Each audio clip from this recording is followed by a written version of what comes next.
नमस्कार. शासनच्या यूट्यूब चॅनलवर आपल्या सर्वांचं खूप खूप स्वागत आहे. तर आताच्या घडीची सर्वात मोठी ब्रेकिंग न्यूज म्हणजे सेवानिवृत्त कर्मचारी संदर्भात अतिशय महत्त्वाचा शासन निर्णय निर्गमित. त्या संदर्भात एपिसोडच्या माध्यमातून संपूर्ण अपडेट सहितपणे पाहूया. सेवानिवृत्त कर्मचाऱ्याच्या बाबतीत सामान्य प्रशासन विभागामार्फत दिनांक 14/8/26 रोजी महत्त्वपूर्ण शासन निर्णय निर्गमित करण्यात आलेला आहे.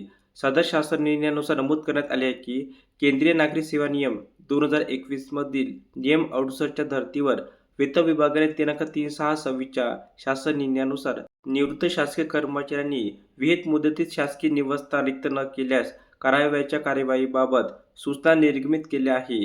जे कर्मचारी सक्तीने सेवानिवृत्त अथवा बडतर्फ झाले आहे त्यांच्या बाबतीतही सदर निर्णयातील तरतुदी लागू असणार आहे. तसेच निवृत्तीनंतर कर्मचाऱ्याचे पाल्य शालेय शिक्षण घेत असले तरी त्यांचे शैक्षणिक वर्ष जूनमध्ये संपत असेल तर त्यास त्यापृष्ठ आवश्यक ती कागदपत्राच्या अधीन राहून शासकीय निवासस्थानामध्ये विद्यमान अनुज्ञप्ती शुल्काच्या 5 पट इतक्या दराने निर्णयामध्ये नमूद अटीनुसार वास्तव्याची मुभा देण्याचा शासन निर्णय निर्गमित करण्यात येत आहे.